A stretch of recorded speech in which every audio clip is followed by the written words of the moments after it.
नमस्कार दोस्तों, युवा आईएएस संस्थान के ऑनलाइन प्लेटफॉर्म पर सभी का हार्दिक स्वागत और अभिनंदन करता हूं। जैसा कि आप लोगों को पता है कि युवा आईएएस अर्थात मेरा संस्थान आरओ एआरओ और बीईओ की प्रारंभिक परीक्षा को ध्यान में रखते हुए एक प्रैक्टिस बैच 17 सितंबर शाम 5 बजे से प्रारंभ कर दिया है आज अभी। और इसमें क्या है कि आप लोगों को बताया ही गया था एडवर्टीजमेंट के दौरान कि इस प्रैक्टिस बैच की सबसे बड़ी खासियत है कि ये जो 5000 प्रश्न हैं, इन सभी प्रश्नों पर सब्जेक्ट वाइज, टॉपिक वाइज बेहतरीन ढंग से डिस्कशन किया जाएगा। और जो है प्रत्येक दिन आप लोगों को दोनों सेट, एक हिंदी का और एक जीएस का, दोनों सेट आप लोगों को ऑनलाइन प्रोवाइड करवाया जाएगा। और उसके साथ ही साथ जो है यहाँ पे जो है हम लोगों ने 10 कक्षाएं अर्थात 5 जो है जीएस का और हिंदी का मिलाकर 10 कक्षाएं हम लोग फ्री में आप लोगों को प्रोवाइड करवाएंगे, जो एज ए डेमो दी जाएगी। उसके बाद आप लोग एनालिसिस करिएगा। एनालिसिस करने के बाद यदि संतुष्टि मिलती है तो ये इस फीस पर विचार करिएगा। इस 799 रुपये मात्र यहाँ की फीस रखी गई है।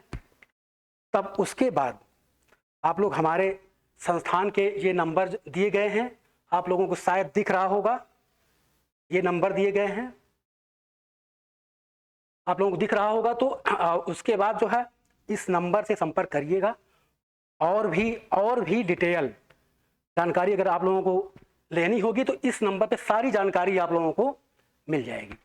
उसके साथ ही साथ यदि किसी भी व्यक्ति को जो कि यहाँ प्रयागराज के निवासी हैं, अगर यहाँ पे व्यक्तिगत तौर पर हमारी टीम से मिलना चाहते हैं तो वो जो है पत्रिका चौराहे अर्थात सिविल लाइंस, प्रयागराज के सिविल लाइंस में पत्रिका चौराहे पे हमारा संस्थान है, वहाँ पे आकर के हम लोगों से व्यक्तिगत संपर्क कर सकते हैं।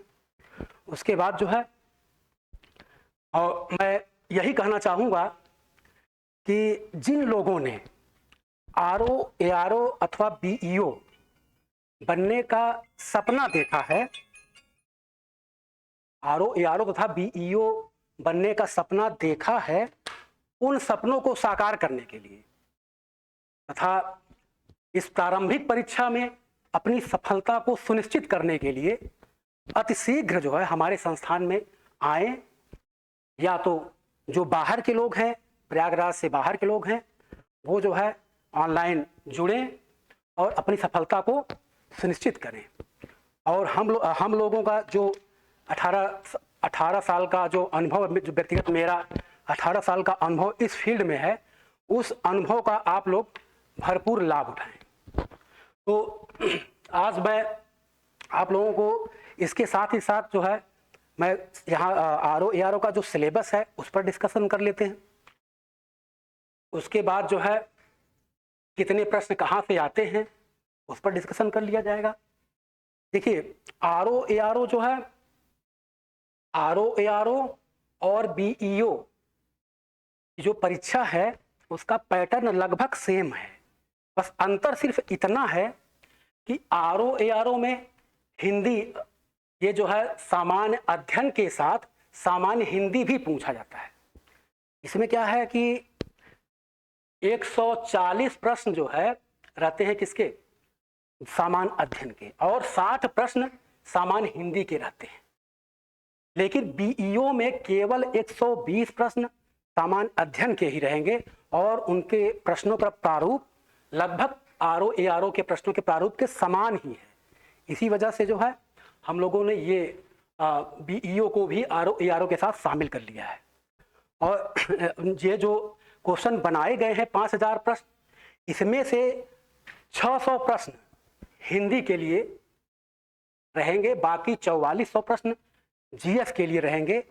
तो इस वजह से जो 4400 प्रश्न रहेंगे वो एआरओ और बीईओ की प्रारंभिक परीक्षा के लिए बेहद ही महत्वपूर्ण रहेंगे। तो अब ये ईओ वाले भी इसमें जो है सीरियसली लग सकते हैं और हमारे साथ जुड़ करके अपनी तैयारी में और धार दे सकते हैं।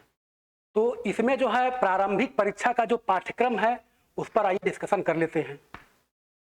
ये जो है पहला पेपर होगा सामान्य अध्ययन का 140 प्रश्न और सभी प्रश्न वस्तुनिष्ठ प्रकार के होंगे। सभी प्रश्न कैसे होंगे? वस्तुनिष्ठ प्रकार के होंगे और जो है समय 2 घंटा रहेगा और पूर्णांक भी जो है 140। अब इसमें जो है ये इतने विषय हैं सामान्य अध्ययन के जहां से प्रश्न पूछे जाते हैं। तो भारत का इतिहास एवं संस्कृति, भारत का इतिहास एवं संस्कृति के अंतर्गत प्राचीन भारत का इतिहास, मध्यकालीन भारत का इतिहास और भारतीय राष्ट्रीय आंदोलन को छोड़ करके और भी आधुनिक भारत का इतिहास, इन सब से प्रश्न रहेंगे। और दूसरे नंबर पर ये भारतीय राष्ट्रीय आंदोलन के चूंकि ज्यादा प्रश्न रहते हैं तो ये जो है 8 से 10 प्रश्न रहते हैं लगभग, तो इस वजह से इसमें जो है अलग से मेंशन कर दिया गया है। और उसके बाद जो है ये भारत का एवं विश्व का भूगोल, भारत एवं विश्व का भूगोल, ये हमारा तीसरा सेगमेंट है। ये भी बहुत ही महत्वपूर्ण है। जिस प्रकार से इतिहास महत्वपूर्ण है इसी प्रकार से भारत और विश्व का भूगोल भी बेहद महत्वपूर्ण है ये इन परीक्षाओं के लिए, क्योंकि इतिहास और भूगोल से बहुत सारे प्रश्न पूछे जाते हैं। लगभग 23-24 प्रश्न इतिहास से रहेंगे। अभी हम डिस्कस करेंगे कैसे कैसे आगे की कितने कितने प्रश्न रहेंगे। अभी संक्षेप में आप जान लीजिए कि ये इतने विषय हमारे पास ये इस सिलेबस में है इसके। उसके बाद जो है भारतीय राज्य व्यवस्था, फिर भारतीय अर्थव्यवस्था, वाणिज्य एवं व्यापार, भारतीय कृषि एवं पशुपालन और जनसंख्या एवं नगरीकरण भारत के परिप्रेक्ष्य में है, सामान्य विज्ञान और ये जो है अद्यतन जो राष्ट्रीय अंतर्राष्ट्रीय जो समसामयिकी जो प्रश्न होते ये यहाँ से रहेंगे, और सामान्य बौद्धिक परीक्षा जिसमें रीजनिंग और थोड़ी बहुत मैथ भी रहती है हल्की फुल्की वो रहेगी, और उत्तर प्रदेश स्पेशल से जो है उसका ऐतिहासिक, भौगोलिक, शिक्षा, संस्कृति, कृषि, उद्योग, व्यापार, रहन सहन और सामाजिक प्रथाएं, ये सारे जो है उसमें समाहित हैं। तो ये तो 11 पोर्शन हो गए आपके जीएस से। फिर उसके बाद ये 12वां जो है 12वां विषय आपका ये सामान्य हिंदी का है। सामान्य हिंदी में भी वस्तुनिष्ठ प्रकार के ये प्रश्न रहेंगे और समय इसमें रहेगा मात्र 1 घंटे। उसी में आपको क्वेश्चन भी पढ़ना है और वहाँ पे OMR सीट भी भरना है। तो अब इसमें जो है विलोम शब्द, पहला चैप्टर इसमें रहेगा विलोम शब्द, इसके 10 प्रश्न रहेंगे। फिर वाक्य एवं वर्तनी शुद्धि 10 प्रश्न रहेंगे। फिर अनेक शब्दों के लिए एक शब्द जिसको बोलते हैं वाक्यांशों के लिए एक शब्द, तो वो भी 10 प्रश्न रहेंगे। और तद्भव तत्सम, विशेषण विशेष और पर्यायवाची शब्द, इन सभी के 10-10 प्रश्न रहेंगे सभी सेगमेंट से। और जो है कुल मिलाकर के ये 60 प्रश्न रहेंगे और 60 नंबर के। तो ये तो हो गया सामान्य अध्ययन और सामान्य हिंदी का ये सिलेबस हो गया कि इतने सिलेबस हैं। अब आगे आइए देख लेते हैं कि किस किस विषय से कितने कितने प्रश्न लगभग पूछे जाते हैं यहाँ इस एग्जाम के प्रारंभिक परीक्षा में। तो ये है। अब प्रारंभिक परीक्षा के पाठ्यक्रम के आधार पर अब यहाँ पे क्या है कि अभी पिछले वर्ष जो 21 में पेपर हुआ था उस पेपर का एनालिसिस किया गया और उसके पहले भी कई पेपर हो चुके हैं। तो उन सभी पेपरों के एनालिसिस करने के बाद हम लोगों ने पाया कि ये जो है ये सिलेबस जैसे भारत का इतिहास एवं संस्कृति है, यहाँ से 13 प्रश्न पूछे जाएंगे। ये 13 प्रश्न पूछे जाएंगे।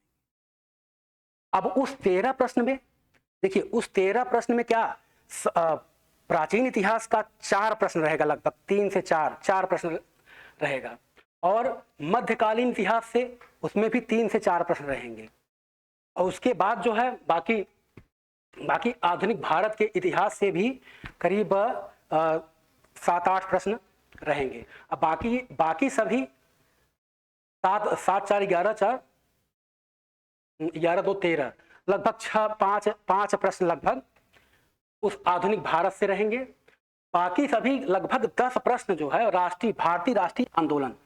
तो ये जो है इतिहास का सबसे महत्वपूर्ण पोर्शन भारतीय राष्ट्रीय आंदोलन है, वहां से सबसे अधिक लगभग 10 प्रश्न पूछे जाते हैं। तो इस इतिहास के सबसे महत्वपूर्ण टॉपिक ये है। अब उसके बाद जो है ये भारत एवं विश्व का भूगोल और प्राकृतिक संसाधन, इन सभी से मतलब ये भारत का भूगोल और विश्व का भूगोल, इन सभी से मिलाकर के 24 से लेकर के 26 प्रश्न तक पूछे जाते हैं। यूपी स्पेशल के जो भौगोलिक प्रश्न रहते हैं उनको छोड़ दिया जाए तो 24 से लेकर के 26 प्रश्न लगभग इससे भी रहते हैं, जिसमें से भारत का भूगोल सर्वाधिक रहता है। भारत के भूगोल से प्रश्न ज्यादा पूछे जाते हैं। तो ये लगभग औसतन 24 प्रश्न जो है भारत और विश्व के भूगोल से आते हैं, कभी कम कभी ज्यादा। ये तो आयोग के ऊपर डिपेंड करता है कि कब किस पोर्शन को ज्यादा हाईलाइट करना है। फिर भारतीय राज्य व्यवस्था है, यहां से भी 8 से 10 प्रश्न पूछे जाते हैं, कभी 10 प्रश्न कभी 8 प्रश्न। तो ये भी बहुत ही महत्वपूर्ण टॉपिक है, क्योंकि ये छोटा सिलेबस है इसका और आसान भी है। और ये जो 8 से 10 प्रश्न पूछे जाते हैं, ये तो 8 प्रश्न पूछे गए थे यहाँ 21 में, लगभग उसके पहले जो है 12 प्रश्न भी पूछे गए हैं, 10 प्रश्न भी पूछे गए कई बार। तो एवरेज में देखा जाए तो 8 से 10 प्रश्न इस भारतीय राज्य व्यवस्था से आपको मिल जाएंगे। अब इसके बाद जो जैसे अब ये भारतीय अर्थव्यवस्था और व्यापार और वाणिज्य, इसमें भी 12 से 13 प्रश्न हमेशा इसमें पूछे गए हैं इस RO के एग्जाम में। और BEO के भी एग्जाम में थोड़ा सा कम रहता है, क्योंकि उसमें 120 प्रश्न रहते हैं, तो थोड़ा सा इनकी संख्या कम हो जाती है। अब उसके भारतीय कृषि एवं पशुपालन, तो भारतीय कृषि एवं पशुपालन से 7 प्रश्न रहते हैं। ये कृषि से संबंधित वह बहुत ही महत्वपूर्ण छोटा सा टॉपिक है, तो छोटा सा विषय है ये, और इससे प्रश्न जो है बारीक बारीक पूछे जाते हैं। तो इस पर भी जो है ध्यान देने की जरूरत पड़ेगी। अब पर्यावरण एवं पारिस्थितिकी से ये लगभग 7 से 8 प्रश्न पूछे जाते हैं। तो ये लगभग चूंकि भूगोल से मिलता जुलता है ना, तो इसी वजह से कभी कभी भूगोल में ही लोग समाहित कर लेते हैं। तो 28 से 30 प्रश्न कभी मतलब कोई जब इसको समाहित कर लेगा तो 28 से 30 प्रश्न काउंट कर लेते हैं ज्योग्राफी में। तो ये जो है 7 प्रश्न जो है ये इसमें जो है पर्यावरण और पारिस्थितिकी से अभी पूछे गए थे। इसमें 2021 वाले एग्जाम में और भी कम कभी ज्यादा हो जाता है। अब जनसंख्या एवं नगरीकरण से 5 से 6 प्रश्न हमेशा रहते हैं। वो कोई भी एग्जाम हो रहते ही हैं, लेकिन RO में भी जो है 5 से 6 प्रश्न रहते हैं इसमें। अब इसके साथ ही साथ ये सामान्य विज्ञान है, यहाँ से भी लगभग 10 प्रश्न 10-11 ऐसे ही प्रश्न हमेशा पूछे जाते हैं। और ये जो है जो अंतर्राष्ट्रीय राष्ट्रीय जो घटनाक्रम है अर्थात समसामयिकी जो है, वहां से भी प्रश्न लगभग 12 से 14 प्रश्न हमेशा रहते, कभी कम कभी ज्यादा। और इधर सामान्य बौद्धिक क्षमता से अभी 21 में तो 11 प्रश्न पूछे गए थे, लेकिन ये इसमें 10 से 12 या 13 के बीच में हमेशा कभी कम कभी ज्यादा इससे भी पूछे जाते हैं। तो ये भी एक आसान टॉपिक है और स्कोरिंग है, क्योंकि इसमें लिमिटेड चीजें पढ़ना पड़ता है, और इसमें जिसका सही हो जाता है तो आसानी से सही हो जाता है, तो पूरा का पूरा जो है नंबर मिल जाता है। अर्थात कि ये बहुत ही आसान टॉपिक है और स्कोर करने में बहुत ही सहायक सिद्ध होगा। ये सामान्य बौद्धिक क्षमता, इसमें रीजनिंग के हल्के हल्के सवाल रहते हैं और थोड़ी बहुत मैथ्स के भी जो रहेंगे वो भी बहुत हल्के सवाल रहेंगे, बहुत टफ नहीं रहते हैं। फिर अब इधर जो है उत्तर प्रदेश स्पेशल है, ये भी बहुत महत्वपूर्ण टॉपिक है इस RO के लिए, क्योंकि यहाँ से 12 प्रश्न लगभग रहते हैं। और वो जो 12 प्रश्न रहेंगे उसमें से जो है कुछ ऐतिहासिक प्रश्न रहेंगे, कुछ भौगोलिक, सब उत्तर प्रदेश से संबंधित ऐतिहासिक, भौगोलिक और शिक्षा, संस्कृति, कृषि, व्यापार, वाणिज्य, उद्योग, ये सभी के संबंध में रहेंगे। और जो है ये कंप्यूटर एवं विविध, यहाँ से भी कम से कम 5 से 7 प्रश्न हमेशा पूछे जाते हैं। इसमें कंप्यूटर से संबंधित 2-3 प्रश्न रहेंगे, और विविध में जैसे किसी पुस्तक का नाम हो गया या और कोई GK टाइप का, तो ये जो है 5 से 7 प्रश्न लगभग पूछे जाते हैं। तो ये तो हो गया आपका सामान्य अध्ययन का। और सामान्य हिंदी के लिए क्या है कि यहाँ से तो पता ही है कि सभी में 10-10 प्रश्न, एक फिक्स है कि सभी पोर्शन से 10-10 प्रश्न रहेंगे। ये 6 पोर्शन से 10-10 प्रश्न पूछे जाएंगे। बाकी जो है अब इसमें आइए देख लेते हैं कि हम लोग की जो रणनीति है इसके प्रश्नों को लेकर के कि कितने प्रश्न हमें देने हैं, उसके बारे में भी थोड़ा चर्चा कर लेते हैं कि हमें किस विषय में कितने प्रश्न पर डिस्कशन करना है और किस पोर्शन से ज़्यादा किस पोर्शन से कम। तो ये इन सभी के बारे में थोड़ा सा एनालिसिस कर लिया जाए। अब देखिए, अब इसमें क्या है, जैसे भारत का इतिहास एवं संस्कृति, तो यहाँ से 500 लगभग 500 प्रश्न रहेंगे। अब उसके बाद जो है अब इसमें जैसे कि एंशिएंट में थोड़ा सा, एंशिएंट मेडिवल में थोड़ा सा कम पूछा जाता है, तो उसमें जो है जहाँ जहाँ से जिस टॉपिक से प्रश्न अक्सर पूछे जाते हैं, जो हिट टॉपिक है उस पर विशेष फोकस किया जाएगा। बाकी जो है फर्ली उसको रिवीजन कर लिया जाएगा। तो अब ये प्राचीन इतिहास और मध्यकालीन इतिहास के प्रश्नों की संख्या थोड़ा कम होती है, तो इसको वहां से प्रश्न थोड़ा सा कम रहेंगे। अब उसमें जो है 500 में से लगभग 100 प्रश्न या 125 130 प्रश्न रहेंगे मेडुअल से, और 150 प्रश्न लगभग रहेंगे उससे एंशिएंट से। तो ये हो गया आपका इतिहास। बाकी जो है आधुनिक भारत का जो राष्ट्रीय आंदोलन से पहले का जो भी चैप्टर है वो सब इसमें समाहित रहेगा, उससे संबंधित सारे प्रश्न रहेंगे। अब इसके बाद जो है ये भारतीय राष्ट्रीय आंदोलन से लगभग 200 प्रश्न हम लोग 200 प्रश्नों पर डिस्कशन करेंगे। और उम्मीद है कि इन 200 प्रश्नों में से ही आप लोगों का काम हो जाएगा, अर्थात एग्जाम में जो भी प्रश्न वहाँ पे आएंगे इन 200 प्रश्नों में से अधिकांश रहेंगे, ये हम लोग का विश्वास है। क्योंकि अभी हम लोगों ने करवाया था जो टेस्ट सीरीज, उसमें भी जो है हम लोगों ने लगभग 145 प्रश्न हूबहू हमारे उससे टेस्ट सीरीज से ही फंसे थे, जिसको कि हम ही लोगों ने ऑर्गेनाइज करवाया था, पेपर भी हम ही लोगों ने बनाया था। तो उस अनुभव के आधार पर हम यह आप लोगों को विश्वास दिलवाते हैं कि इन 200 प्रश्नों में से 80% प्रश्न आपके इसी 200 में से आएंगे। फिर जो है उसके बाद जो है भारत एवं विश्व का भूगोल। अब इसमें जो 500 प्रश्न हैं, इन 500 प्रश्न में भारत का भूगोल, चूंकि भारत के भूगोल से ज़्यादा प्रश्न आते हैं तो वहाँ से थोड़ा ज़्यादा कर दिया जाएगा।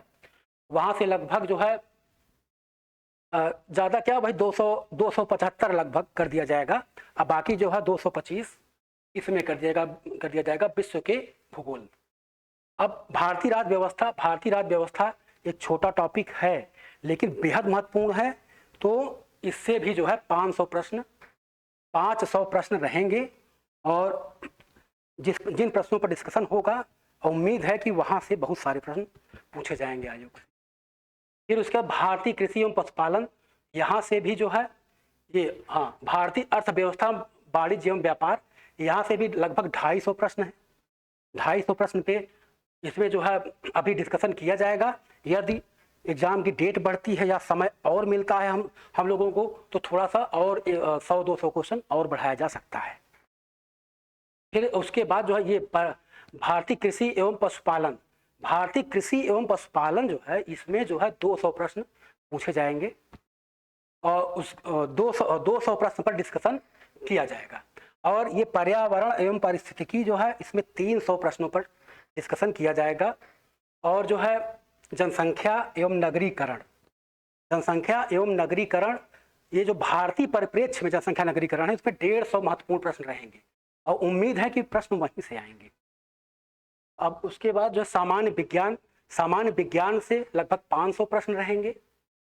और ये आधुनिक राष्ट्रीय एवं अंतर्राष्ट्रीय महत्वपूर्ण जो घटनाक्रम है अर्थात समसामयिकी जो है, वहाँ से 600 प्रश्न रहेंगे। और सामान्य बौद्धिक क्षमता से 200 प्रश्नों पर प्रैक्टिस करवाया जाएगा, जिसमें मैथ और रीजनिंग दोनों रहेगी। और उत्तर प्रदेश से लगभग 300 प्रश्नों पर डिस्कशन करवाया जाएगा। और ये जो है कंप्यूटर विविध से लगभग 200 प्रश्न पर डिस्कशन होगा। और अब ये जो है अब ये तो हो गया आपका सिलेबस, प्रश्नों का प्रारूप जीएस का। अब आ गया हिंदी का। अब हिंदी में क्या है कि हिंदी में प्रत्येक सेगमेंट से 100 प्रश्न जो है महत्वपूर्ण 100 प्रश्न पर डिस्कशन किया जाएगा, और उम्मीद करता हूं कि यहाँ से भी बहुत सारे प्रश्न पूछे जाएंगे, क्योंकि इस सेगमेंट को दीपक पांडे जी पढ़ाने वाले हैं, अर्थात इस पर डिस्कशन करेंगे, और वो भी बड़े अनुभवी शिक्षक हैं। तो इस पर जो है 100 प्रश्न पर वो 600 प्रश्न पर डिस्कशन करेंगे।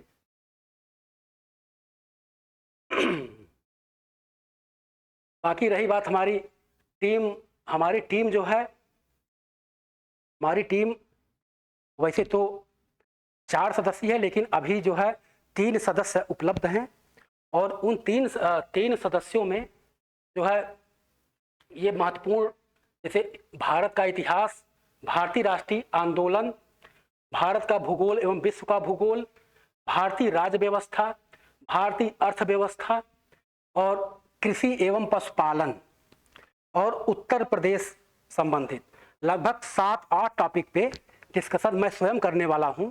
उसके बाद जो है बाकी दीपक पांडे जी हैं, वो सामान्य हिंदी, सामान्य बौद्धिक क्षमता, कंप्यूटर एवं विविध, और जो है सामान्य विज्ञान पे वो बृहद स्तर पर चर्चा करेंगे। उसके साथ ही साथ हमारे एक सहयोगी हैं बलवंत सिंह जी पर्यावरण एवं पारिस्थितिकी और विज्ञान के कुछ टॉपिक पर वो चर्चा करेंगे यहाँ पे। उसके साथ ही साथ यदि जरूरत पड़ेगी तो कुछ टॉपिक और भी वो ले सकते हैं। तो अभी फिलहाल हम लोग की जो टीम है वो 3 सदस्यीय है। उसके बाद जो है जरूरत पड़ेगी तो और एक सदस्य को जोड़ा जा सकता है। तो अब ये तो हो गया सिलेबस का डिस्कशन, और कितने प्रश्नों पर हमें ये करना है, इस पे डिस्कशन, इन सब पे हो गया। अब जो है आज की शुरुआत अभी सामान्य हिंदी से हमारे अनुभवी सहयोगी दीपक पांडे जी हैं, वो अभी हिंदी का 50 क्वेश्चन आप लोगों के समक्ष रखेंगे और उस पर बेहतरीन ढंग से डिस्कशन करेंगे। और जैसा भी आप लोग को जैसा लगेगा कमेंट जरूर करिएगा। धन्यवाद। तो आइए दीपक पांडे जी।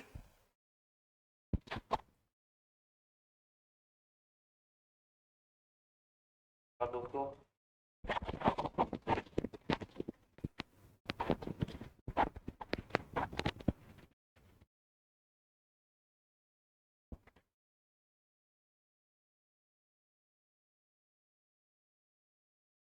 तो उम्मीद करते हैं कि आप लोग अच्छे से होंगे और अपनी तैयारी को आगे आप कंटिन्यू कर रहे होंगे। और जैसा कि आपको गजेंद्र सर ने बताया, एक कंप्लीट डिटेल आपको आरओ समीक्षा अधिकारी के अगेंस्ट में जो है गजेंद्र सर ने प्रोवाइड की कि कितने क्वेश्चंस एग्जाम हॉल में हमें प्रत्येक सेक्टर से देखने को मिलते हैं, और उन सभी सेगमेंट पे हमारी अपनी स्ट्रेटजी क्या है उसको सर ने आपसे बखूबी डिस्कस किया होगा। अब इसके जस्ट बाद में हम अपनी श्रृंखला, जो कि हम हिंदी सेट नंबर 1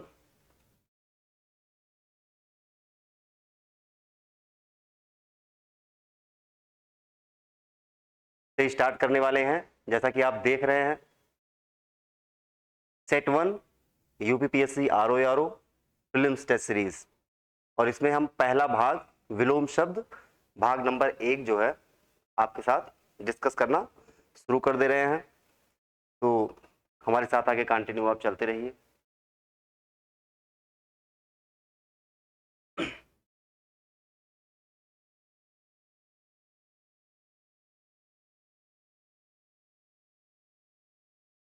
तो जैसा कि आपको स्लाइड पे दिख रहा है क्वेश्चन,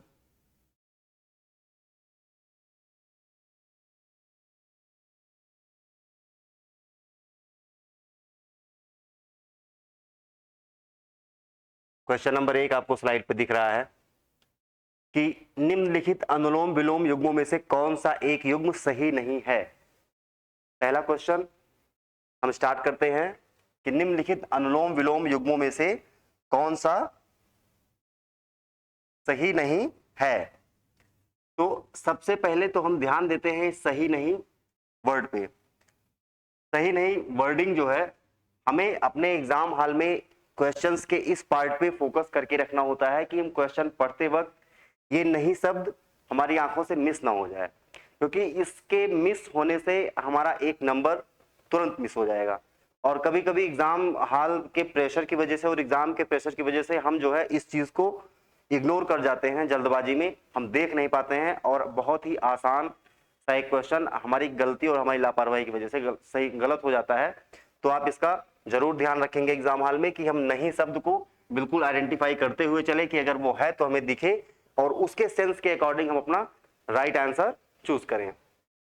तो जैसा कि आप देख रहे हैं कि निम्नलिखित अनुलोम विलोम युग्मों में से कौन सा एक युग्म सही नहीं है, तो हम देखते हैं पहला अंतरंग बहिरंग सही है, उचित और अनुचित ये भी सही है, सुख और कष्ट और डी ऑप्शन पे हम सुसाध्य और दुसाध्य से जाते हैं तो हमारा डी ऑप्शन भी सही है। तो हमें यहाँ पे ऑप्शन नंबर सी मिला जो कि सुख के साथ कष्ट का कॉम्बिनेशन दिखा रहा है, लेकिन सुख के साथ कष्ट ना होकर के सुख के साथ दुख का कॉम्बिनेशन होता है और इस तरीके से हमारा सी विकल्प जो है वो अनुलोम विलोम शब्दों के युग्म में सही नहीं है। नेक्स्ट क्वेश्चन पे हम चलते हैं, क्वेश्चन नंबर 2, अर्वाचीन का विलोम शब्द क्या है? शब्द है हमारा अर्वाचीन और उसका ढूंढना है हमें विलोम। तो अर्वाचीन का विलोम शब्द अधुनातन, प्राचीन, अद्यतन और सनातन है। तो इसमें हम अधुनातन है नहीं, प्राचीन शब्द हमारा अर्वाचीन का बिल्कुल शुद्ध विलोम है और अद्यतन जो है वो तुरंत करंट यानी कि आज की बात करता है, सनातन एक अलग वर्ड है जो कि धर्म है और अधुनातन नए का सेंस देता है और अर्वाचीन जो है उसका अर्वाचीन जो कि नए का ही सेंस देता है। अर्वाचीन और अधुनातन एक तरीके से सिमिलर वर्ड हो जाएंगे और अर्वाचीन का जो विलोम होगा वो हमारा प्राचीन से जाएगा। तो हमारा ऑप्शन नंबर बी सही हो जाएगा। हम नेक्स्ट क्वेश्चन पे चलते हैं। नेक्स्ट क्वेश्चन है हमारा क्वेश्चन नंबर 3, निम्नलिखित में से कौन सा विलोम शब्द युग्म गलत है? कौन सा शब्द युग्म यहाँ पे गलत है? हमें गलत शब्द युग्म ढूंढना है। ईष्ट, अनिष्ट ये बिल्कुल सही है, इष्ट का विलोम शब्द अनिष्ट होता है। छली, निश्चल आसान सा है और सही भी है। उत्कर्ष, निष्कर्ष, ऑप्शन नंबर सी पे हमें निष्कर्ष मिला है। निष्कर्ष उत्कर्ष का सही विलोम शब्द नहीं है, बल्कि जो उत्कर्ष का सही विलोम शब्द होता है वो होता है अपकर्ष। और इस तरीके से हम ऑप्शन नंबर सी पे जाएंगे। और डी है सानुनासिक और निनुनासिक, ये भी बिल्कुल सही है, यानी कि विलोम शब्द की दृष्टि से ये तीन के तीनों सही हैं और ऑप्शन नंबर सी हमारा विलोम का शब्द गलत है। क्वेश्चन नंबर 4 पे हम जाएंगे। साहचर्य का विलोम शब्द है, साहचर्य शब्द है, साहचर्य का विलोम शब्द, साहचर्य का मतलब होता है जोड़ना, वैमनस्य जो कि सेंस अलग दे रहा है, असहयोग ये भी अलग दे रहा है असहयोग, और विनियोग इसका भी सेंस अलग है, लेकिन साहचर्य का मतलब होता है जोड़ना। तो इसके साथ अलगाव का जो सेंस है वो ऑप्शन नंबर डी में है, जो कि साहचर्य का एक सही विलोम शब्द हो जाएगा। अलगाव हम ऑप्शन नंबर डी से जाते हैं।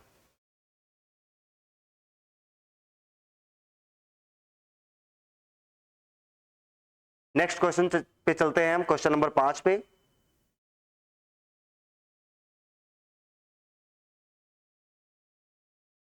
क्वेश्चन नंबर 5 है हमारा कि निम्नलिखित युग्मों में से गलत विलोम युग्म है।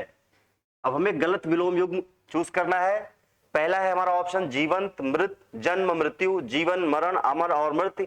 इस पे आप मोस्ट इंपॉर्टेंट लगा के क्वेश्चन पे लिख लीजिए। इसमें जितने भी वर्ड हैं उसमें से आपको एग्जाम हॉल में कोई ना कोई जरूर मिलेगा देखने के लिए, बिल्कुल बेहद इंपॉर्टेंट है। आप ऑप्शन नंबर ए पे जाइए, जीवंत और मृत ये सटीक सेंस नहीं दे रहा है। जन्म के साथ मृत्यु का ही संबंध है विलोम के रूप में, जीवन के साथ मरण का संबंध है विलोमता, अमर के साथ मर्त्य ही होता है, विशिष्ट शब्द है विलोमता। और आगे जो हमारा ऑप्शन नंबर ए में लिखा हुआ है जीवंत और मृत, तो मृत के साथ जो हमारा शब्द होता है वो जीवंत ना होकर के वो होता है जीवित। तो मृत के साथ जो हमारा विलोम शब्द का शाब्दिक युग्म बनता है वो मृत के साथ जीवित का बनता है। इस वजह से हमारा ऑप्शन नंबर ए जो है वो गलत विलोम का युग्म है। ऑप्शन नंबर हम क्वेश्चन नंबर 6 पे चलते हैं। सही विलोम युग्म का चयन करें। ऐसा विलोम युग्म जो सही है।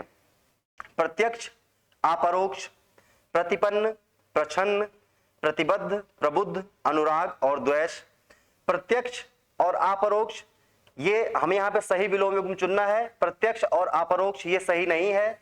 अपरोक्ष की जगह पे आ को हम काट देंगे, परोक्ष जो है हमारा प्रत्यक्ष का सही विलोम हो जाएगा।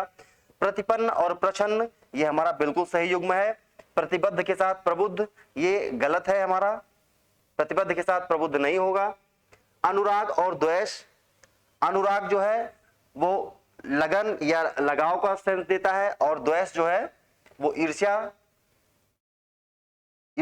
की भावना यहाँ पे शो होती है।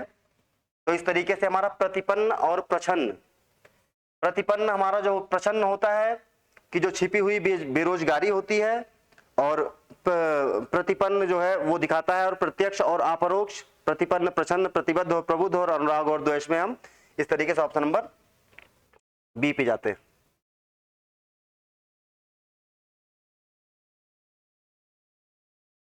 क्वेश्चन नंबर 7, पाश्चात्य शब्द का विलोम है।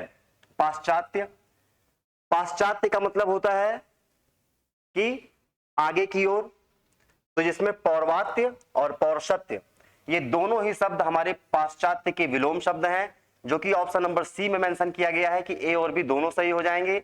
इस तरीके से क्वेश्चन नंबर 7 पाश्चात्य शब्द का विलोम में हम ऑप्शन नंबर सी से जाते हैं, जो कि पौर्वात्य और पौरुषत्य दोनों शब्दों का विलोम युग्म है। अब इसके साथ हम क्वेश्चन नंबर नेक्स्ट पे चलते हैं, क्वेश्चन नंबर 8 पे, और आप कंटिन्यू हमारे साथ बिल्कुल स्लोली और स्टीडली चलते रहिए। हम इंपॉर्टेंट से इंपॉर्टेंट क्वेश्चंस का डिस्कशन करने वाले हैं। आगे जैसे ही हम बढ़ते जाएंगे, क्वेश्चन का संग्रह जो आता जाएगा वो बहुत ही महत्वपूर्ण है आपके लिए, आपके एग्जाम के लिए बेहद महत्वपूर्ण है। तो हम क्वेश्चन नंबर 8 देखते हैं कि नूतन,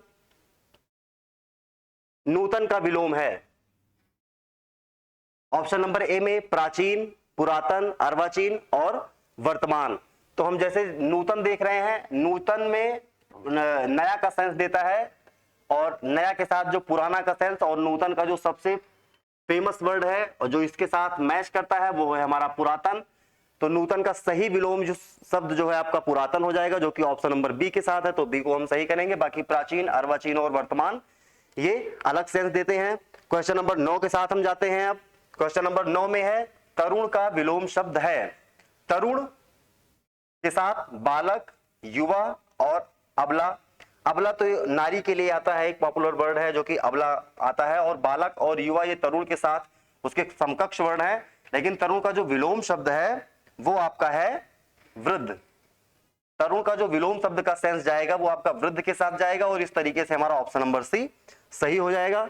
अब हम क्वेश्चन नंबर नेक्स्ट 10 पे चलते हैं।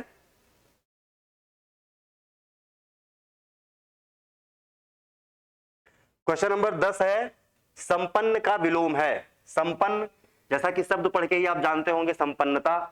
संपन्न का विलोम है निर्धन, विपन्न, विपद और अस्थिर। तो यहां पे जो विपन्न शब्द है वो संपन्न का बिल्कुल सही और सटीक विलोम शब्द है।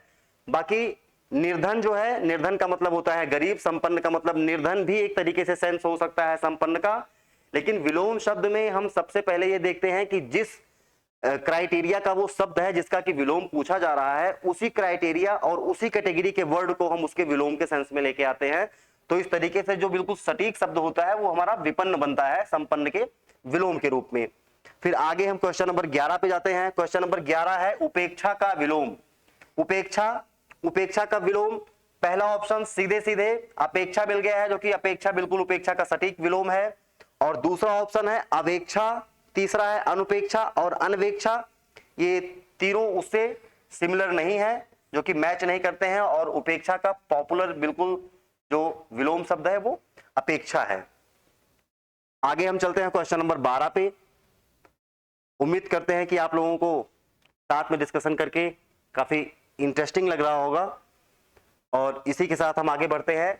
और क्वेश्चन नंबर 12 हमारा बहुत ही मोस्ट इंपॉर्टेंट क्वेश्चन है, जो कि तमाम एग्जाम में देखा गया है, और इसको आज आपकी कंफ्यूजन क्लियर हो जाएगी, और आज ये आपका क्वेश्चन तो तैयार हो जाएगा। आपका क्वेश्चन आज के बाद ही कभी गलत नहीं होगा एग्जाम में, आप इसको देखते चलिएगा।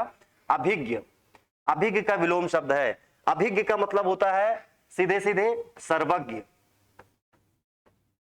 जो कि नीचे हमने मेंशन किया हुआ है, यहां पे डिस्क्राइब है कि अभिज्ञ जो है वो अभिज्ञ, विज्ञ और प्रज्ञ और सर्वज्ञ, ये चार के चार शब्द जो है वो सिमिलर अर्थ लेके चलते हैं। अभिज्ञ, विज्ञ, प्रज्ञ और सर्वज्ञ, और चार के चारों एक नहीं, दो नहीं, तीन नहीं, ना जाने कितने एग्जाम्स में पूछे गए हैं और कई बार पूछे गए हैं। और ये चार के चारों शब्द समानार्थी होते हैं और इनका जो अपोजिट सेंस देता है वो है अनभिज्ञ, अज्ञ, अविज्ञ, इनके विलोम शब्द का सेंस देते हैं। तो इसी के अकॉर्डिंग जो है हमारा ऑप्शन नंबर ए जो कि अज्ञ लिखा हुआ है वो सही हो जाएगा, और तज्ञ, प्रज्ञ और चतुर ये हमारे गलत हो जाएंगे। क्वेश्चन नंबर 13 पे चलते हैं हम आगे।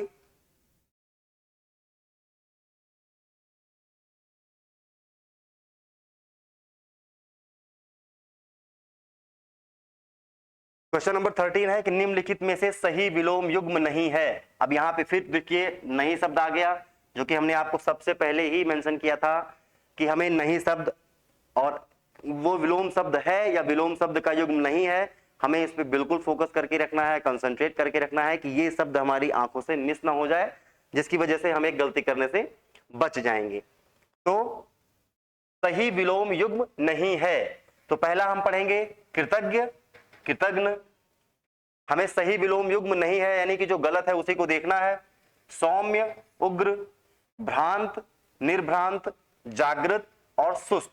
यहां पे हम देखेंगे कि कृतज्ञ के साथ कृतज्ञ बहुत ही पॉपुलर वर्ड है। जैसा कि हिंदी की टेस्ट सीरीज को स्टार्ट करने से पहले मैंने आपको बताया था कि हमारी हिंदी की टेस्ट सीरीज में जो क्वेश्चन पेपर है, इसमें जितने भी क्वेश्चन है, क्वेश्चन तो आपका इंपॉर्टेंट है ही, साथ ही साथ उसके ऑप्शन भी इंपॉर्टेंट है। यानी कि ऑप्शन को इसी तरीके से कैटेगराइज करके रखा गया है कि ऑप्शन पे भी आपके क्वेश्चन बनते हैं, तो आपके एक क्वेश्चन के साथ साथ 3 या 4 क्वेश्चन तैयार होते हैं। तो इस तरीके से आप ऑप्शंस पे भी जो है वो क्लेरिफिकेशंस अपनी करते और लेते जाइएगा। और जैसी भी आपकी राय होती है क्वेश्चंस के दौरान, वीडियो के दौरान, आप प्लीज, आपसे रिक्वेस्ट है कि आप कमेंट करके हमें जरूर बताएं।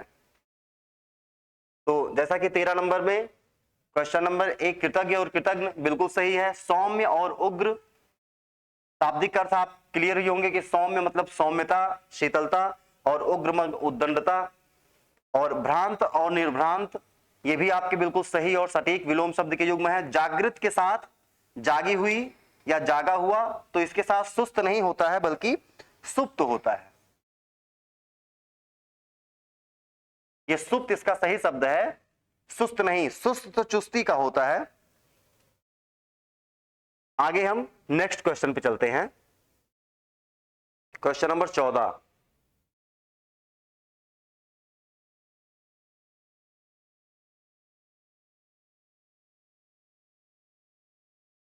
क्वेश्चन नंबर 14 पे हम चलते हैं कि निम्नलिखित में से कौन सा विलोम युग्म त्रुटिपूर्ण है। अब यहां पे एक नया शब्द आ गया, त्रुटिपूर्ण, जो कि हमें यही देखना है कि कौन सा विलोम शब्द सही नहीं है। हमें जो शब्द युग्म देखना है विलोम का, कौन सा सही नहीं है, यानी कि त्रुटिपूर्ण है। तो पहला है श्लील, अश्लील, अग्रज, अनुज, उन्नत, अवगत, आदान और प्रदान। श्लील के साथ हम अश्लील ही जाते हैं, यही हमारा विलोम शब्द का सही युग्म हो जाएगा। अग्रज के साथ अनुज ही होता है, ये हमारा सही विलोम युग्म हो जाएगा। उन्नत और अवगत को भी हम छोड़ते हैं, आदान और प्रदान हमारे बिल्कुल सही युग्म है। उन्नत के साथ हमारा जो शब्द आता है विलोम युग्म का वो होता है अवनत। तो इस तरीके से हमारा ये वर्ड यहाँ पे एक गलत है, अवगत, और ये इसी के जगह पे ऑप्शन नंबर सी हमारा सही हो जाएगा, जो कि त्रुटिपूर्ण विलोम युग्म है। ये बाकी के सही हैं। क्वेश्चन नंबर 15 हम जाते हैं। साधु, साधु का विलोम शब्द है। तो साधु मतलब जिसने साधना की है, जिसने अपने मन और अपने इंद्रियों को अपने वश में किया हुआ है, तो वो शब्द होता है साधु। और इस शब्द के इस शाब्दिक अर्थ के साथ हम जाते हैं साधुनी, साध्वी, सन्यासिनी और असाधु। तो हमारा सबसे पॉपुलर जो हिट वर्ड होगा वो होगा ऑप्शन नंबर डी, असाधु। बाकी साधुनी, साध्वी और सन्यासिनी ये आपका अलग सेंस देते हैं। अगर लिंग के बारे में बात करते, अगर हम लिंग शब्द पढ़ रहे होते कि पुल्लिंग है या स्त्रीलिंग है, तो साधु का साध्वी होता, तो वो एक अलग सेंस में होता है। लेकिन हम यहाँ पे विलोम शब्द पढ़ रहे हैं तो साधु का असाधु होगा। और इसके साथ ही हम नेक्स्ट क्वेश्चन पे आगे बढ़ते हैं, क्वेश्चन नंबर 16 पे।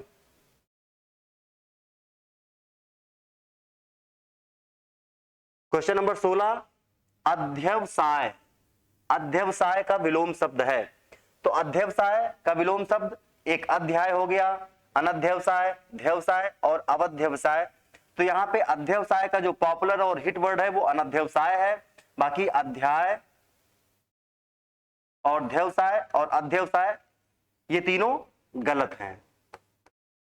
हमारा ऑप्शन नंबर बी सही हो जाएगा, अनध्यवसाय। अध्यवसाय जो कि पॉपुलर वर्ड है और बहुत ही इंपॉर्टेंट भी है ये परीक्षा के आपके दृष्टिकोण से। क्वेश्चन नंबर 17 पे हम जाते हैं। निम्नलिखित में से कौन सा विलोम युग्म त्रुटिपूर्ण है? हमें इस पे त्रुटिपूर्ण शब्द पे ध्यान रखना है। ये हिट वर्ड है हमारा, क्वेश्चन में हमको इसे देखना है बहुत गौर से।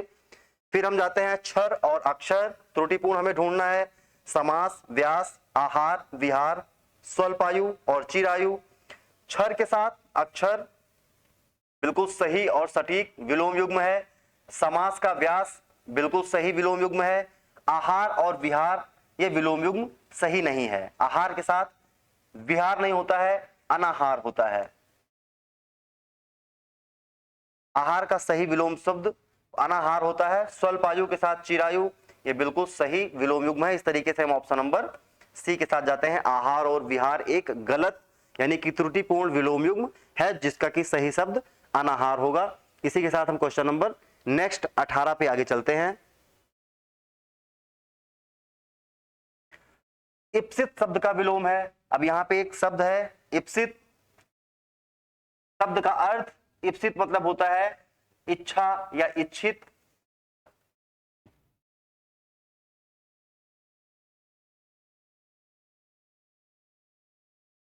इप्सित जो शब्द है इसका मतलब होता है इच्छित। अब इसका जो सही शब्द है हम ढूंढेंगे इसका विलोम शब्द युग्म, अनिप्सित, अभिप्सित, अनिप्सित और कुत्सित। तो इसमें हमारा जो ऑप्शन नंबर ए है अनिप्सित, उसी से हम जाएंगे क्योंकि वो उसका सही विलोम युग्म है इप्सित का। और अभिप्सित और अनप्सित और कुत्सित ये तीनों एक अलग सेंस देते हैं और जिनका डिस्क्रिप्शन आपको नीचे देखने को मिलेगा कि और बहुत ही पॉपुलर वर्ड है ये, आप ध्यान रखिएगा और इसको नोट डाउन कर लीजिएगा। ये 4 से 5 या 5 से 6 क्वेश्चंस के नीचे हमने थोड़ा सा डिस्क्रिप्शन आपको दिया है। ये डिस्क्रिप्शन में बहुत ही पॉपुलर वर्ड है। ये इसलिए दिया जाता है कि कहीं पढ़ाते वक्त भाव में बह जाने की वजह से हमसे कहीं मिस ना हो जाए वर्ड, और ये बहुत ही मोस्ट इंपॉर्टेंट वर्ड है जो कि आपको नोट डाउन करना है। इसलिए वीडियो को थोड़ी देर के लिए पॉज करके 2 सेकंड 3 सेकंड के लिए आप ये वर्ड लिख लीजिए और एग्जाम में आपसे बिल्कुल रिलेटेड आपको मिलेगा ही मिलेगा, ये गारंटी हमारी तरफ से है आपको। तो अभिप्सित और वांछित यानी इच्छित और ये अवांछित ये शब्द का विलोम युग्म है। और दूसरा है कुत्सित, अधम और नीच, ये शब्द है और इसका जो विलोम है वो श्रेष्ठ और कुलीन है। बहुत ही मोस्ट इंपॉर्टेंट वर्ड है ये, आप इनको जरूर नोट डाउन करिए। और इसी के साथ हम क्वेश्चन नंबर नेक्स्ट 19 पे चलते हैं। क्वेश्चन नंबर 19 पे हमारा शब्द दिख रहा है उन्मूलन, जो कि बहुत ही पॉपुलर वर्ड है, बहुत ही मोस्ट इंपॉर्टेंट वर्ड है। ना जाने कितने बार एग्जाम हॉल में देखने को मिला होगा, आप लोग देख रहे हैं तो आपको लग भी रहा होगा कि हाँ ये वर्ड ना जाने कितनी बार देखने को मिला है और अभी कितनी बार देखने को मिलेगा। तो इसलिए उन्मूलन के साथ हम चलते हैं कि उन्मूलन का विलोम शब्द है उन्मूलन, अमूलन, निमीलन, समूलन और रोपण। तो उन्मूलन जिसका मतलब होता है कि संपूर्ण नाश कर देना, विध्वंस कर देना, विनाश कर देना, इसका जो पॉपुलर वर्ड है वो है रोपण। हम ऑप्शन नंबर डी से जाएंगे जो कि रोपण है। और इसके साथ हम नेक्स्ट क्वेश्चन पे चलते हैं।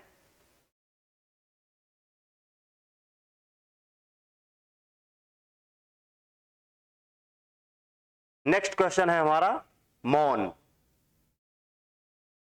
मोस्ट इंपॉर्टेंट, लिख लीजिए इस पे। मौन शब्द का विलोम है, मौन शब्द का विलोम है। पहला ऑप्शन हम देख रहे हैं मुखर, मूकता, वाचलता, प्रगल्भता। तो यहां पे हम देख रहे हैं कि पहला ऑप्शन है मुखर, जो कि मौन का बिल्कुल हिट वर्ड है, जो कि इसका विलोम शब्द है। मूकता और वाचालता ये एक दूसरे के वर्ड अपोजिट होते हैं, ये एक दूसरे का विलोम है। प्रगल्भता का सेंस दूसरा है। प्रगल्भता जो है नीचे डिस्क्रिप्शन में मैंने आपको बताया कि 5 से 6 क्वेश्चन जो कि इंपॉर्टेंट लगे और मुझे ऐसा लगा कि कहीं पढ़ाते वक्त जो है मिस ना हो जाए, इस वजह से हमने डिस्क्रिप्शन में लास्ट में डाल दिया है क्वेश्चन खत्म होने के बाद कि उसमें जो भी उससे रिलेटेड वर्ड है मैंने उसको डाल दिया है, और आगे भी आपको ऐसे डिस्क्रिप्शन देखने को मिलेंगे जहां भी लगेगा कि ये मोस्ट इंपॉर्टेंट टॉपिक है तो मैं उसको डिस्क्राइब कर दूंगा, ताकि आप वीडियो को 2-3 सेकंड के लिए पॉज करके फिर आप उसको नोट डाउन कर सकें अपने नोटबुक में।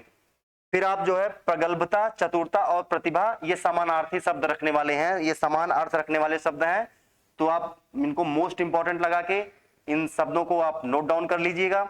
और इसी के साथ ही हम क्वेश्चन नंबर 21 पे आगे बढ़ते हैं, जो कि हमारा नेक्स्ट वर्ड है अमित। अमित शब्द का विलोम युग्म है। अमित का मतलब होता है कि एक ऐसी चीज जो नापी ना जा सके, यानी जिसका माप करना, मापना मुश्किल हो, जिसका मापन करना मुश्किल हो उसी को अमित कहेंगे। तो मापन करना मुश्किल है तो मतलब परिमित, सीधे सीधे ऑप्शन नंबर सी में दिख रहा है, हमें ज्यादा घूमना और परेशान नहीं होना है। सुमित और कुमित ये एक दूसरे के वर्ड अपोजिट है। मैंने आपसे कहा था कि ऑप्शन में आपको क्वेश्चन भी देखने को मिलेगा, और जो कि देखने को आपको हर एक अल्टरनेट क्वेश्चन में या फिर कंटिन्यू क्वेश्चन में आपको देखने को मिल ही रहा है कि ऑप्शन में भी क्वेश्चन आपको मिल गया है सुमित और कुमित के साथ। तो परिमित जो है वो हमारा हिट वर्ड है, जो कि अमित का विलोम शब्द का सेंस देता है, और लास्ट ऑप्शन है दुर्मित, जो कि बिल्कुल अलग सेंस देता है, इससे रिलेटेड नहीं है वो। और इसके आगे कुछ वर्ड हैं जो कि डिस्क्रिप्शन के रूप में है, वो भी आप देख लीजिए।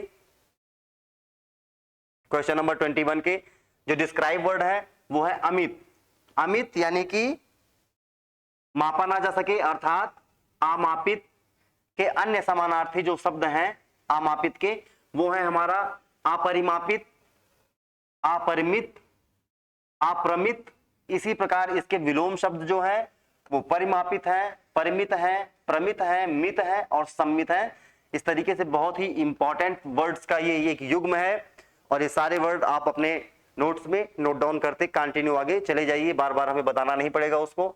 जैसे आपको ये चीजें दिखें क्वेश्चंस में, कहीं भी आपको दिखे कि हाँ ये नोट करने वाली चीज है, तो आप उसको नोट करते चलें, ये आपकी तैयारी में आगे आपको बहुत ही हेल्पफुल रहेगी। क्वेश्चन नंबर 22 से हम जाते हैं अधिकृत। अधिकृत शब्द का विलोम है अधिकृत। जैसा कि वर्ड से पढ़ के ही हमको सेंस मिल रहा है हमें कि अधिकृत का शब्द क्या है, तो अधिकृत, अनाधिकृत, अनधिकृत, अनाधिकारिक और प्राधिकृत। तो यहाँ पे जो ऑप्शन नंबर बी है हमारा वो बिल्कुल सही है। अनाधिकृत में इसमें मात्रा नहीं होनी चाहिए थी, और अनाधिकारिक और प्राधिकृत ये अलग सेंस देते हैं। तो ऑप्शन नंबर बी हमारा जो अनधिकृत है वो अधिकृत का बिल्कुल हिट वर्ड है विलोम युग्म के रूप में। आगे हम क्वेश्चन नंबर 23 पे चलते हैं। नेक्स्ट क्वेश्चन नंबर 23 हमारा, जो कि निम्नलिखित में सही विलोम युग्म है। अब हमें यहाँ पे सही विलोम युग्म ढूंढना है। सही विलोम युग्म अधिष्ठित, अनाधिष्ठित। ऑप्शन नंबर बी अधिकार, अनाधिकार। ऑप्शन नंबर सी साधिकार, निराधिकार। ऑप्शन नंबर डी अनुक्रम और अपक्रम। तो यहाँ पे हम देखते हैं कि अधिष्ठित के साथ जो अनाधिष्ठित है, इसमें बड़ा आ की मात्रा जो लगी हुई है ना के साथ, वो नहीं होनी चाहिए थी। अगर वो नहीं होता तो ये सही होता, इसी वजह से ये गलत है। और अधिकार के साथ अनाधिकार है, वही एक चीज, ना पे आ की मात्रा नहीं होनी चाहिए थी। साधिकार के साथ निराधिकार, आ की मात्रा नहीं होनी चाहिए थी। अब ये एक क्वेश्चन जो कि सही विलोम युग्म ढूंढने के साथ साथ आपके 3 विलोम शब्द ये क्लियर होते हैं कि अधिष्ठित, अधिकार और साधिकार के साथ निर्धिकार, अनधिकार, अनधिष्ठित, ये सही हो जाएंगे। और ऑप्शन नंबर डी हमारा सही हो जाता है, अनुक्रम और अपक्रम एक दूसरे के विलोम युग्म है ये। हम नेक्स्ट क्वेश्चन के साथ जाते हैं। Question number 24 अलभ्य। अलभ्य का विलोम शब्द है अलभ्य। एक लभ्य इसका हिट वर्ड है लभ्य, और इसमें आ जो है वो उपसर्ग लगा के बनाया गया है अलभ्य, जो कि अगर हम आ उपसर्ग जो होता है अगर उसको काटेंगे तो इसका सही सेंस जो है लभ्य ऑप्शन नंबर डी में हमें मिल जाएगा। तो इस तरीके से अलभ्य का जो हिट वर्ड विलोम शब्द के रूप में है वो लभ्य है। सुगम, सहज और सरल, ये तीनों एक जैसा सेंस देते हैं समानार्थी शब्द का, और इस तरीके से ये तीनों अलग हैं, और लभ्य हमारा सही वर्ड हो जाएगा। और यहाँ पे एक जो कि उपसर्ग आया है, उपसर्ग एक बहुत ही पॉपुलर तरीका होता है किसी वर्ड का विलोम युग्म ढूंढने का, सॉरी विलोम शब्द ढूंढने का। यानी कि कोई भी पॉपुलर शब्द है तो उसके साथ अगर हम उपसर्ग के रूप में अगर आ जोड़ देते हैं, अन जोड़ देते हैं, तो वो जो है अप जोड़ देते हैं। तो ये जब कुछ जो है 5-6 ये उपसर्ग हैं जो कि वर्ड को विलोम में चेंज कर देते हैं। तो इस तरीके से यहां पे आपने देखा अलभ्य का लभ्य हो गया। और इसी के साथ हम क्वेश्चन नंबर 25 पे चलते हैं। क्वेश्चन नंबर 25 लिख लीजिए इसे, मोस्ट इंपॉर्टेंट क्वेश्चन। निमीलन ना जाने कितनी बार एग्जाम में मिला होगा और ना जाने अभी कितनी बार मिलेगा। निमीलन शब्द निमीलन शब्द का विलोम शब्द युग्म है निमीलन, अवमीलन, अनुमीलन, उन्मीलन और मीलन। इसमें उन्मीलन जो है वो हिट वर्ड है जो कि निमीलन का एग्जैक्टली विलोम शब्द है और बहुत ही मोस्ट इंपॉर्टेंट है उन्मीलन के साथ निमीलन। इसी के साथ हम क्वेश्चन नंबर 26 पे चलते हैं आगे की तरफ। नोट डाउन करते जाइएगा आप लोग। क्वेश्चन नंबर 26,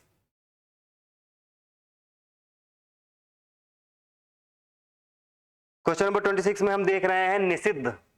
निषिद्ध मतलब किसी चीज को निषिद्ध कर देना, मना कर देना। तो निषिद्ध का विलोम शब्द है। अब निषिद्ध का वाहित, विहित, विनीत और विधि। इसमें हम विहित पे जाते हैं जो कि विहित ऐसा सेंस देता है जो कि ये कहता है कि हाँ अथॉरिटी दे देता है, और निषिद्ध मतलब होता है मना कर देना। तो इस तरीके से हम ऑप्शन नंबर बी विहित के साथ जाते हैं। वाहित और विनीत और विधि ये अलग सेंस देते हैं, अलग वर्ड हैं, और हम निषिद्ध के साथ ऑप्शन नंबर बी हमारा सही होता है। अब नेक्स्ट क्वेश्चन हम चलते हैं क्वेश्चन नंबर 27।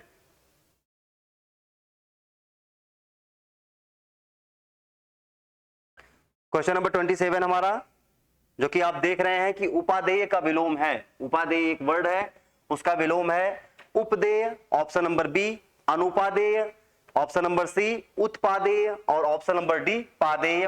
तो इसमें हम जो है तीसरा छोड़ के हम ऑप्शन नंबर बी से जाते हैं अनुपादेय। इसमें जो है ये उपादेय का विलोम है। उपादेय एक हिट वर्ड है और इसमें जो है अन जो है वो लगा हुआ है आपका उपसर्ग के रूप में, जिसने उसको जो है विलोम बना दिया। जैसा कि मैंने आपको अभी 2 मिनट पहले ही डिस्कस किया कि उपसर्ग को जोड़ने से शब्दों को विलोम बनाया जाता है। तो उसी तरीके से यहाँ पे ये अनुपादेय उपादेय का आपका विलोम शब्द हो जाएगा। क्वेश्चन नंबर 28 हम प्रत्यय को देखते हैं।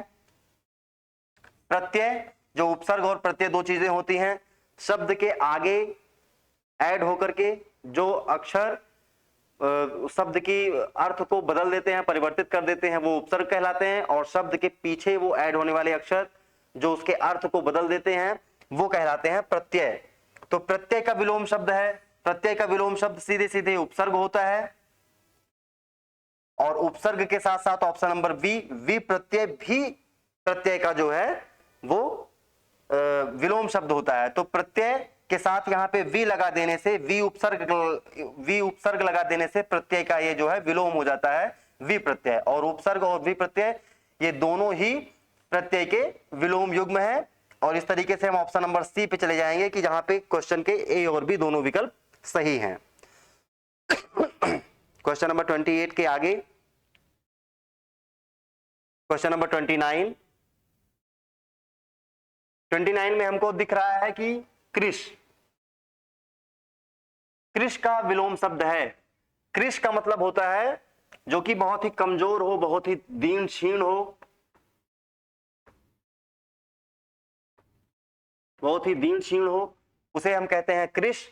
और इसका जो है मजबूत, पहलवान, कमजोर, मजबूत सेंस तो देता है, लेकिन अगर पुष्ट यहां पे है तो पुष्ट से ज्यादा सिमिलरिटी जो है क्लोज विलोम शब्द कृष का मजबूत या कोई दूसरा नहीं है, इसलिए पुष्ट से हम जाएंगे। पुष्ट हमारा सही विकल्प हो जाएगा।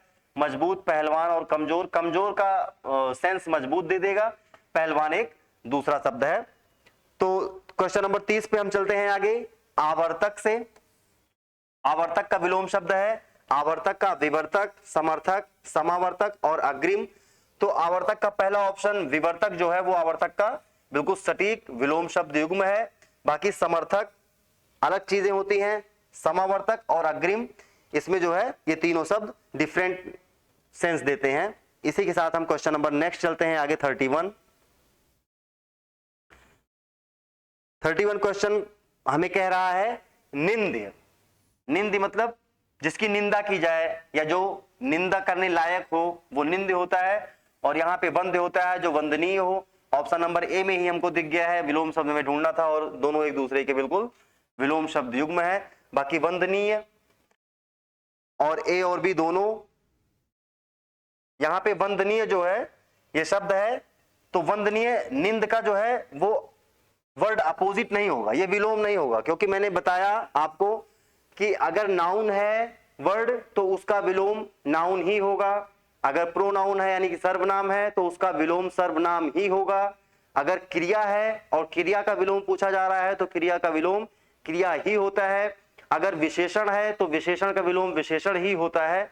इसलिए अपने कैटेगरी के वर्ड के हिसाब से ही विलोम की कैटेगरी को चूज किया जाता है और उस कैटेगरी के अकॉर्डिंग जो है वो हमारा निंद का जो विलोम है वो बंद हो जाएगा। इस तरीके से हम ऑप्शन नंबर ए के साथ जाएंगे और हम इसी के साथ आगे बढ़ते हैं 31 के आगे, question number 32।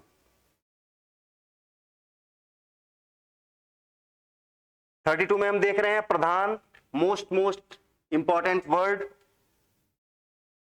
Most important word प्रधान। प्रधान का विलोम शब्द है प्रधान, प्रमुख, प्रधान और प्रमुख सिमिलरिटी है, मुख्य सिमिलरिटी है। यहां पे जो ऑप्शन नंबर बी है हमारा गौड़, जो कि बहुत ही फेमस विलोम है प्रधान का, मुख्य का, प्रमुख का। ये तीनों प्रधान, मुख्य, प्रमुख और मुख्य ये तीनों समानार्थी शब्द हैं और गौड़ इन तीनों का विलोम शब्द है। क्वेश्चन नंबर 33 से जाते हैं हम। ईद बहुत ही पॉपुलर शब्द है, कभी कभी ऐसे नाउन में पूछे जाते हैं बिल्कुल एग्जैक्टली कि ईद का विलोम शब्द क्या है, तो ईद का विलोम शब्द जो है वो आपका मुहर्रम है।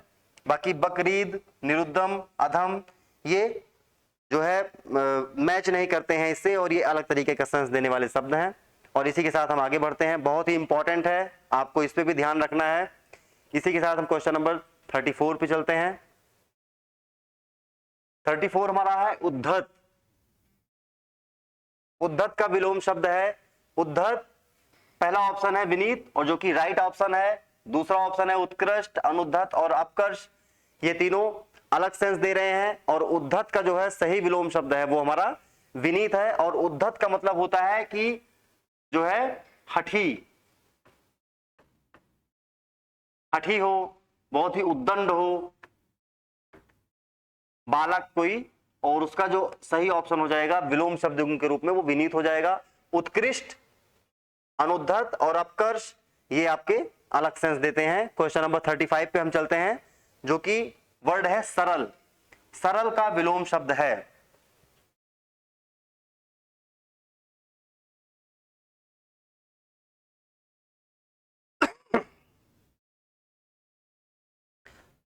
सरल का विलोम शब्द है, शब्द हमारा है सरल। सरल का पहला विलोम है कुटिल, दूसरा ऑप्शन है वक्र, तीसरा है कठिन, चौथा है उपर्युक्त सभी। तो यहां हम देखेंगे कि सरल शब्द होने की वजह से सरल अगर स्वभाव का व्यक्ति है तो उसका कुटिल भी विलोम का सेंस देता है। सरल अगर कोई रेखा है तो वक्र भी उसका विलोम देता है।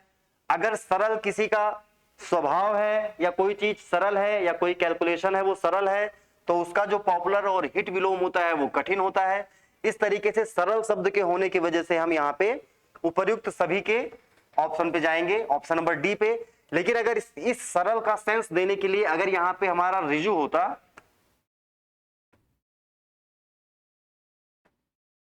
अगर ये हमारा रिजु शब्द यहाँ पे होता जो कि सरल का ही समानार्थी शब्द है, तो रिजु के लिए हम यहाँ पे वक्र से जाते और यही एक ऑप्शन हमारा सही होता। अगर क्वेश्चन में हमको रिजु देखने को मिला होता तो रिजु के शाब्दिक अर्थ को ध्यान में रखते हुए अगर हम क्वेश्चन का विकल्प ढूंढते विलोम शब्द के रूप में तो वक्र हमारा सही होता। लेकिन यहाँ पे शब्द सरल है जो कि रिजु का ही समानार्थी है, लेकिन शब्द के वो किस कैटेगरी का वर्ड है, किस टाइप का वर्ड है, उसकी वजह से उसकी टेंडेंसी चेंज हो जाती है और उसके विकल्प भी ऑटोमेटिकली चेंज हो जाते हैं। जैसा कि आप यहाँ पे दिख रहे हैं कि शब्दों के सिर्फ शब्दों के होने की वजह से किस तरीके से ऑप्शन में चेंजेस होते हैं, इसीलिए तो शब्दों का होना जरूरी होता है, यही देख के आपको पता चलेगा।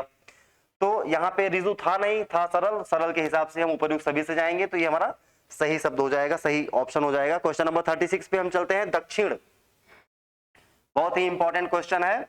दक्षिण का विलोम शब्द है, पहला है वाम, बी है उत्तर और सी है ए बी दोनों और ऑप्शन नंबर डी है हमारा उपर्युक्त में से कोई नहीं। तो दक्षिण एक दिशा है, दिशा के हिसाब से हमारा उत्तर, और वाम भी उत्तर का ही सेंस देता है। और इस तरीके से हमारा option number D, option number C, A और बी दोनों सही हो जाएगा। अब जो ये वाम है, इस वाम शब्द से दो चीजें यहाँ पे क्लियर करनी है आपके साथ, कि घड़ी की सुई जो होती है दक्षिणावर्त और वामावर्त दिशा में जो घड़ी की सुई घूमती है, तो सबसे पहले हमें आपसे एक सवाल है कि दक्षिणावर्त और वामावर्त में घड़ी की सुई जो चलती है वो किस दिशा का पालन करती है, दक्षिणावर्त का पालन करती है या फिर वामावर्त का पालन करती है? आप इस क्वेश्चन के जवाब को हमें कमेंट करके जरूर बताइए। और तब तक हम आगे बढ़ रहे हैं, अभी हम आपको इसके बारे में डिस्क्रिप्शन देते हैं और आपका कमेंट का हम इंतजार कर रहे हैं। आप कमेंट करके हमें बताइए कि दक्षिणावर्त और वामावर्त में से घड़ी की सुई की दिशा क्या है, वो किस आवर्त के रूप में घूमती है। इसके साथ हम नेक्स्ट क्वेश्चन पे चलते हैं, क्वेश्चन नंबर 37। 37 में दीर्घकाय। दीर्घकाय हमारा एक पॉपुलर वर्ड है। दीर्घकाय का विलोम शब्द क्या है? दीर्घकाय, कृशकाय, लघुकाय, अतिकाय, और ऑप्शन नंबर डी है कि उपर्युक्त में से कोई नहीं। तो इसमें हम ऑप्शन नंबर ए के साथ जाएंगे, जो कि बहुत ही पॉपुलर वर्ड है, कृशकाय। और दीर्घकाय मतलब विशालकाय, शरीर वाला, हष्टपुष्ट। और कृशकाय का मतलब होता है कमजोर, दुर्बल, निहायती।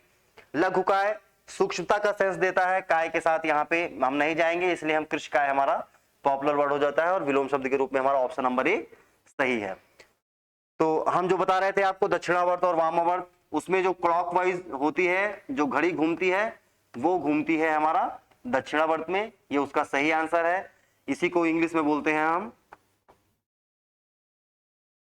क्लॉकवाइज, जो कि घड़ी की डायरेक्शन होती है और जो इस तरीके से चलती है, यही होता है दक्षिणावर्त, जो ये सेंस देता है कि दक्षिणावर्त से होकर के वो चल रहा है। तो ये दक्षिणावर्त, ये हमें रीजनिंग के क्वेश्चंस में, जब रीजनिंग हम आपको पढ़ाएंगे इंटेलिजेंसी, तो उसमें हम आपको बताएंगे कि किस तरीके से ये जो है घड़ी के क्वेश्चन में हम इसका इस्तेमाल करते हैं।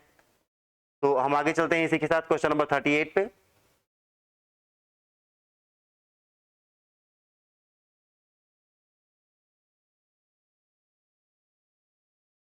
क्वेश्चन नंबर 38 है हमारा गणतंत्र। गणतंत्र शब्द का विलोम है। गणतंत्र शब्द का विलोम है हमारा, पहला है स्वतंत्र, दूसरा है राजतंत्र, तीसरा है ए बी दोनों, और चौथा विकल्प है उपर्युक्त में से कोई नहीं। तो गणतंत्र का सीधे सीधे विलोम जो बनता है वो हमारा बनता है राजतंत्र। ऑप्शन नंबर बी हमारा सही हो जाएगा।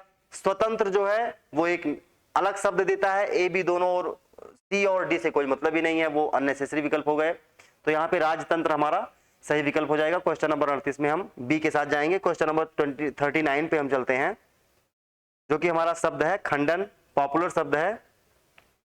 खंडन के साथ खंडन का विलोम शब्द हम ढूंढने चल रहे हैं। ऑप्शन नंबर ए निर्माण, बी समर्थन, मिलन और मंडन। यहाँ पे हम ऑप्शन नंबर डी के साथ जाएंगे। खंडन का हिट और पॉपुलर वर्ड जो कि विलोम शब्द के रूप में होता है वो होता है मंडन। ऑप्शन नंबर हम क्वेश्चन नंबर 40 के साथ जाएंगे आगे।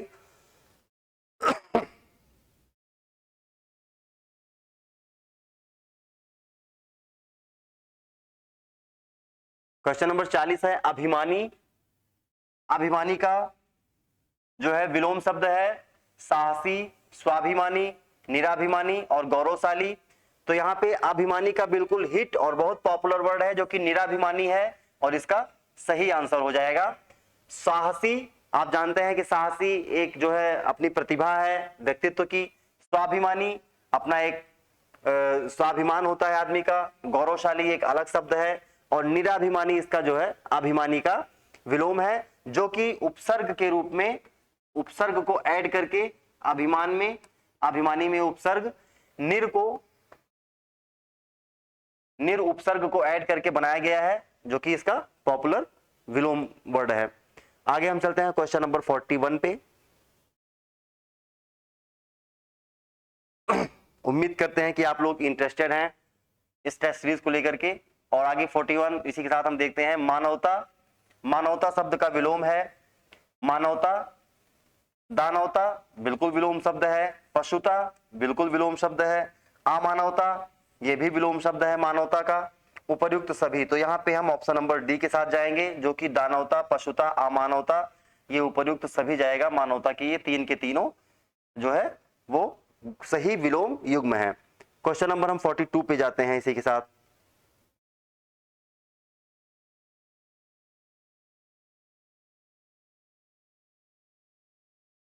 क्वेश्चन नंबर 42 जो कि कह रहा है कि सन्यास, सन्यास का विलोम शब्द है, सन्यास का विलोम है, तो सन्यास का विलोम गृहस्थ, गृहस्थ्य, त्यागी और आदि मानव। तो यहाँ पे जो सन्यास का जो हिट वर्ड है वो गृहस्थ होगा, और जो यहाँ पे गृहस्थ शब्द आपको दिख रहा है वो सन्यास का ना होकर के वो सन्यासी, वो सन्यासी का सही विलोम युग्म होता है। गृहस्थ जो है वो सन्यासी का विलोम युग्म होता है, और गार्हस्थ जो होता है वो सन्यास का होता है।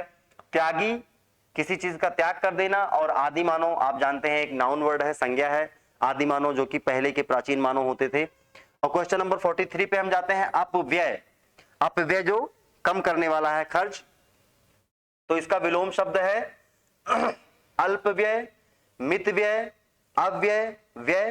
तो इसमें मितव्यय जो है वो मितव्ययिता होती है जो कि खर्चीला होता है, और अपव्यय का ये सटीक विलोम युग्म है, option number B. Next question पे हम चलते हैं, क्वेश्चन नंबर 44।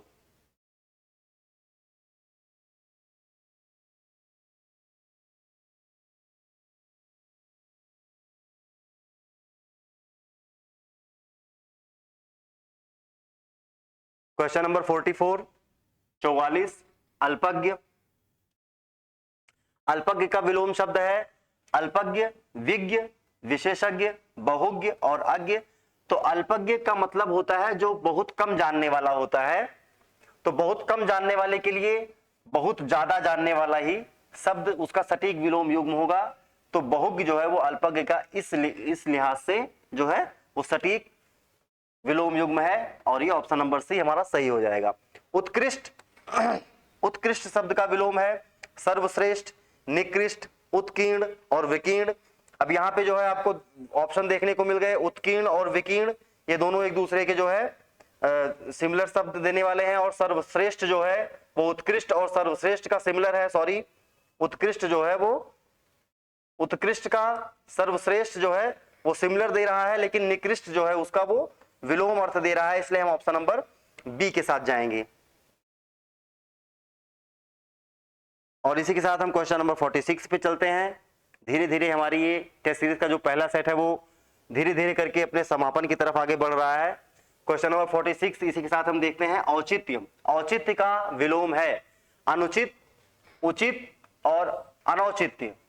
उचित, अनुचित और अनौचित्य में अनौचित से जाएंगे हम, पृथक एक अलग का सेंस देता है, और यहाँ पे इस तरीके से औचित्य के साथ हम अनौचित्य जो है उसका सटीक और सही विलोम युग्म हो जाएगा। क्वेश्चन नंबर 47 घात, घात का जो विलोम शब्द है वो घात का विलोम शब्द पॉपुलर और हिट वर्ड है प्रतिघात, जो कि उपसर्ग लगा के बनाया गया है, जिसमें प्रति आपका उपसर्ग है और उपसर्ग लगा के घात का आपका प्रतिघात बना दिया गया। बाकी कल्पना, उपकार और संवाद ये अलग शब्द हैं जो कि सेंस उसके विलोम का सेंस नहीं देते हैं, घात का प्रतिघात विलोम का सेंस देता है। इसी के साथ हम क्वेश्चन नंबर नेक्स्ट 48 पे आगे जाते हैं। 48 जो है संगठन का विलोम है संगठन, संगठन का विलोम है संश्लेषण, विघटन, संगठन और स्वार्थ। तो संगठन का सीधे सीधे संगठन का पॉपुलर बहुत ही हिट वर्ड है, आप मोस्ट इंपॉर्टेंट लगा के रख लीजिएगा। संगठन का जो हिट वर्ड है विलोम शब्द में वो विघटन है। संश्लेषण और विश्लेषण होता है, संगठन होता है और स्वार्थ होता है, ये अलग शब्द है। क्वेश्चन नंबर 49 पे हम जाते हैं इसी के साथ। सत्याग्रह बहुत ही पॉपुलर वर्ड है और एग्जाम हॉल में आपको जरूर देखने को मिला, कई बार मिला होगा और अभी कई बार मिलेगा। तो सत्याग्रह का विलोम शब्द ढूंढने के लिए हम जाते हैं आग्रह, विग्रह, एक दूसरे के ये विलोम युग्म है, दुराग्रह और संग्रह। तो सत्याग्रह का जो पॉपुलर वर्ड जाएगा विलोम शब्द के रूप में वो दुराग्रह जाएगा, और इस तरीके से हमारा ऑप्शन नंबर सी जो है वो सही हो जाएगा। अब हमारा लास्ट क्वेश्चन जो हमारे टेस्ट सीरीज आरओ के सेट नंबर 1 हिंदी का जो पहला सेट था उसका ये अंतिम क्वेश्चन है। संकल्प, संकल्प का विलोम शब्द है। संकल्प का विलोम पहला ऑप्शन ए विकल्प, स्वल्प, अनिवार्य और प्रतिज्ञा। तो यहाँ पे संकल्प का पॉपुलर वर्ड होता है विकल्प, जो कि एक दूसरे के वर्ड अपोजिट होते हैं, और इस तरीके से संकल्प के साथ हम विकल्प को जो है वो सही करेंगे। और इस तरीके से करते होते करते जो है वो हमारी टेस्ट सीरीज के ARO समीक्षा अधिकारी के टेस्ट सीरीज के सेट 1 हिंदी के 50 क्वेश्चन आपने हमारे साथ डिस्कस किए। आपको साथ डिस्कशन करते हुए कैसा लगा आप हमें कमेंट करके जरूर बताएंगे। और इस वीडियो को, अगर आपको हमारी वीडियो अच्छी लगी हो तो लाइक कीजिए और ज्यादा से ज्यादा शेयर कीजिए, और अपना आउटपुट हमें आप इसी तरीके से प्रदान करें। और हमारा आउटपुट जो है वो आप कंटिन्यू अगले 2.5 से 3 महीने तक सेट वाइज, क्वेश्चन वाइज आप लेते जाएंगे। हम जो है इस टेस्ट सीरीज में जो है 50-50 क्वेश्चन के 2 सेट, एक जो है हमारे जो सीनियर सहयोगी अभी आपसे मिलके गए, आपको डिस्क्रिप्शन देके गए स्टार्टिंग में, गजेंद्र प्रताप सिंह सर वो, और हमारे बलवंत सिंह सर और मैं दीपक पांडे, हम तीनों लोग मिलकर के आपके साथ डिस्कशन करेंगे। और इनमें 2 लोगों का 2 सेट 50-50 क्वेश्चन का आपको अल्टरनेट करके मिलता रहेगा। और आप इसी के साथ साथ अपनी तैयारी हमारे साथ भी जुड़ के आगे कंटिन्यू गोइंग ऑन करते रहिए। नमस्कार, धन्यवाद।